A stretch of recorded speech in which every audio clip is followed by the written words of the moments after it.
Merdeka tuh.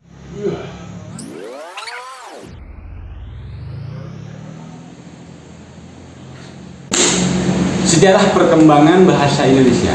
Sebelum berlanjut ke pembahasan, pernah nggak sih berpikiran gimana sih cara nih mengenai perkembangan bahasa Indonesia yang kita gunakan sehari-hari? Sejak kapan pula bahasa ini disahkan menjadi bahasa resmi negara kita? Jadi saya bakal ceritain nih sejarah perkembangan bahasa Indonesia yang sudah saya rangkum dari beberapa referensi yang saya dapatkan. Disclaimer dulu ya, kalau saya bukan ahli dalam sejarah, informasi-informasi yang saya kumpulkan juga dapat kalian koreksi dan nambahin informasi yang akan saya sampaikan.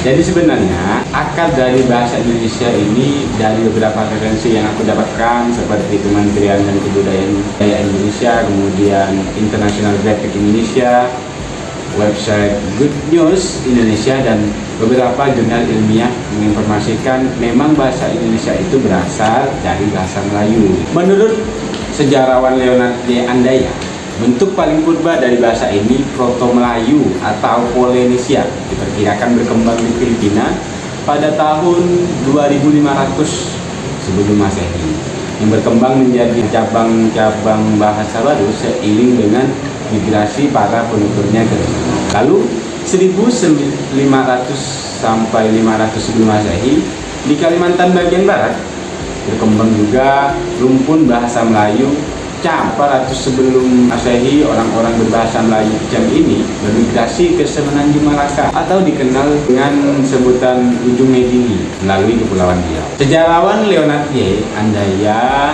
ini juga menambahkan bahwa dari Semenanjung Malaka itu tadi ada satu kelompok yang berasal dari Kalimantan bagian barat ini menyeberang ke Sumatera Tenggara dan menjadi nenek moyang para penutur bahasa Melayu. Ini kelompok pertama, sedangkan kelompok-kelompok yang lain bermigrasi ke Vietnam dan lantas jadi nenek moyang para penutur bahasa Cam. Nah, bahasa Melayu purba itu atau bahasa Melayu kuno ini berkembang sesuai dengan tumbuhnya kebudayaan maritim para penuturnya.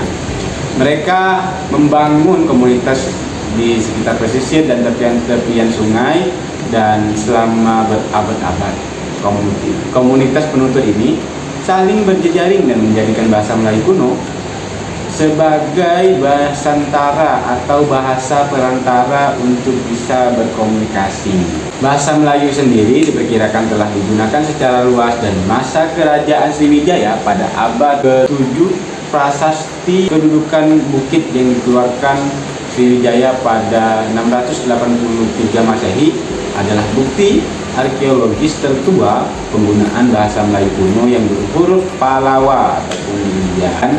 Hubungan erat Sriwijaya dengan negeri-negeri India inilah yang membuat kosakata Melayu kuno makin banyak pula pengaruh dari bahasa Sanskerta. Misalnya kata asmara, asmara, kemudian bahagia, bahagya, kemudian gembira, gambira, kemudian merdeka itu mahardika, dan masih banyak lagi. Nah, ada juga bahasa serapan dari Hindi dan Tamil juga turut mempengaruhi bahasa Melayu kuno ini.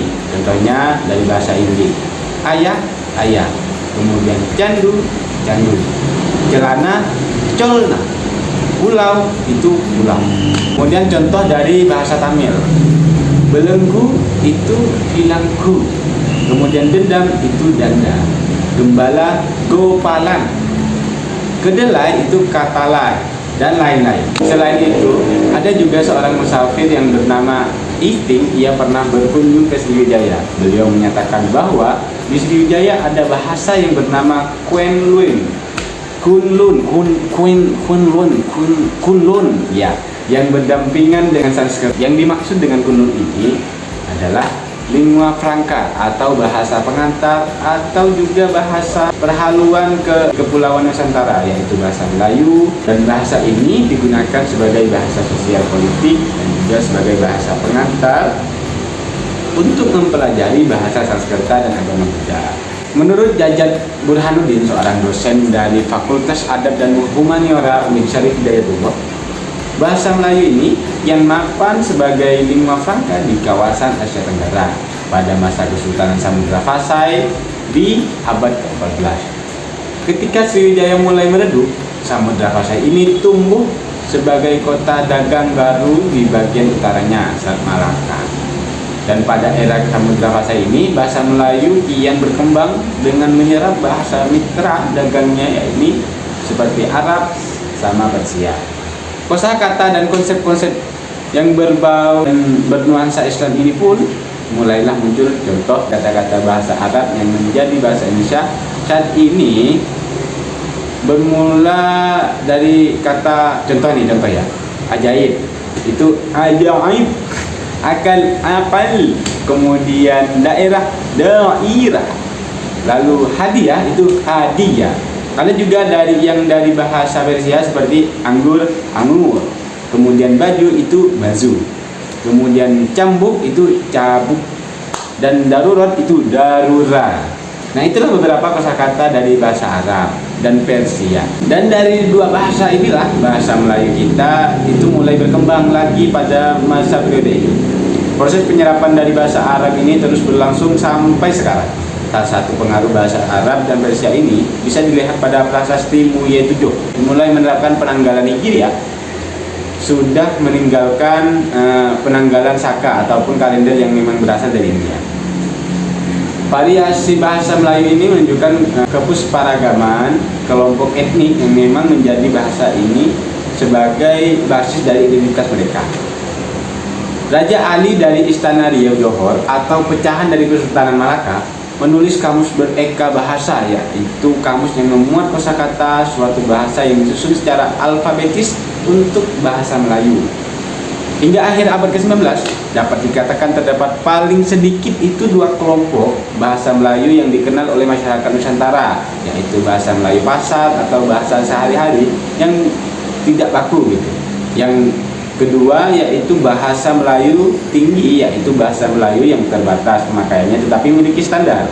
Pada tahun 1896, seorang bernegara Belanda yang bernama Charles Adrian van Ophusen ditugaskan oleh pemerintah Belanda untuk menstandarisasikan aksara Latin untuk bahasa Melayu yang dibantu oleh Nawawi Sultan Makmur, yaitu seorang guru dan tokoh pendidik yang berasal dari Minangkabau pada akhir ke-19 dan awal abad ke-20-an.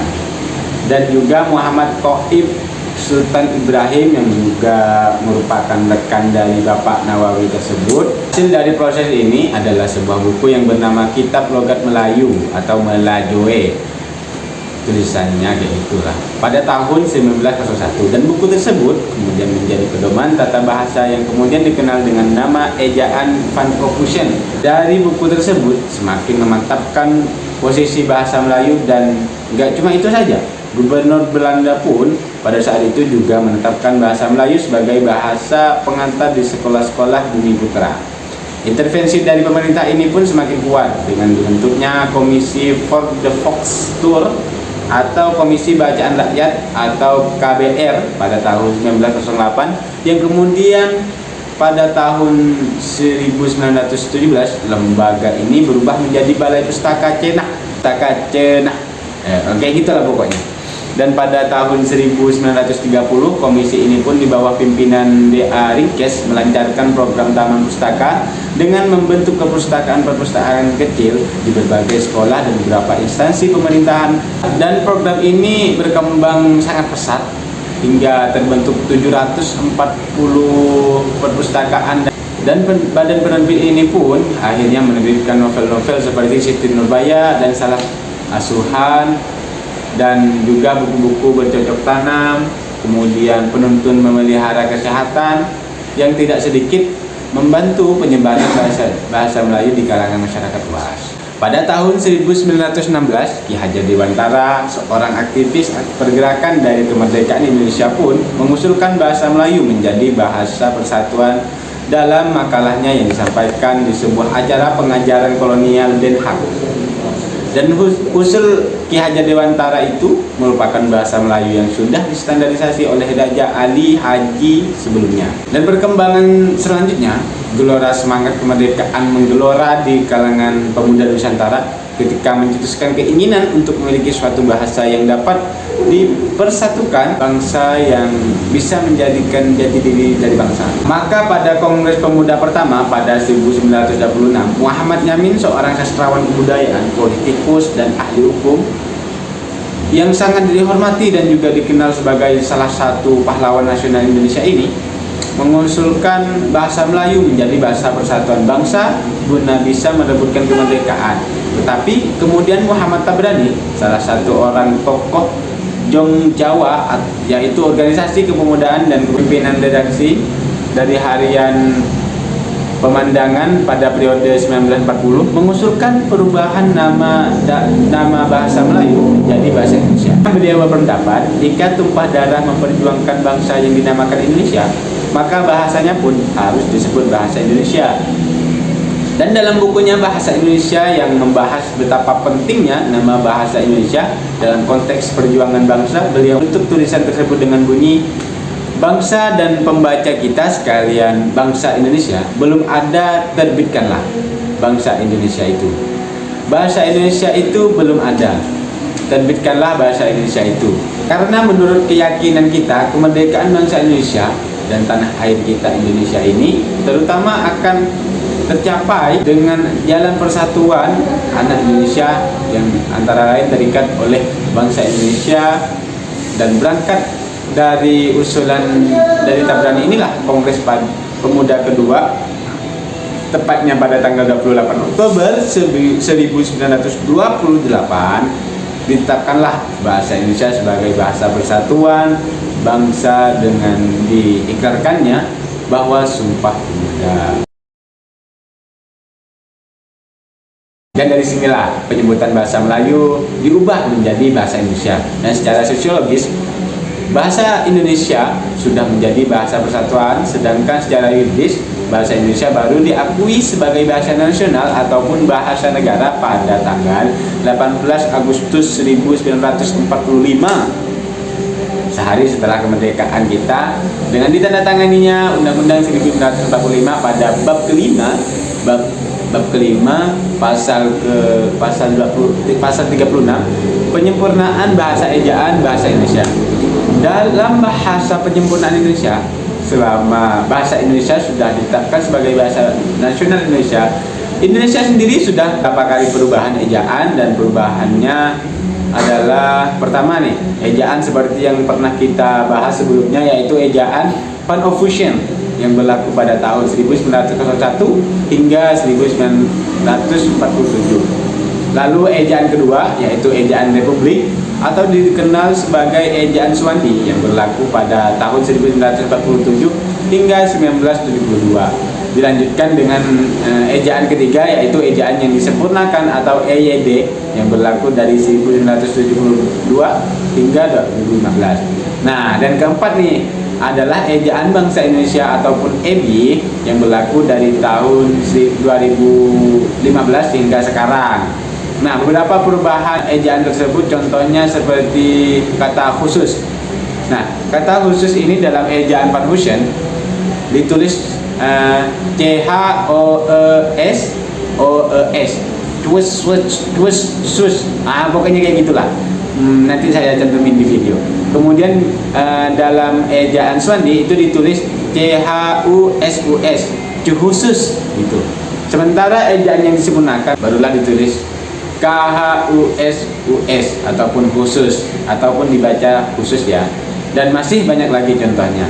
Mungkin sekian yang dapat saya sampaikan mengenai sejarah perkembangan bahasa Indonesia. Kurang lebihnya saya mohon maaf. Lagi-lagi saya disclaimer dulu bahwa saya bukan ahli sejarah, apalagi yang ahli dalam sejarahnya ahlinya ahli gitu kan. Ya mungkin ini saja yang dapat saya sampaikan. Kurang lebihnya saya mohon maaf. Wallahul muwaffiq ila aqwamit thoriq. Wassalamualaikum warahmatullahi wabarakatuh.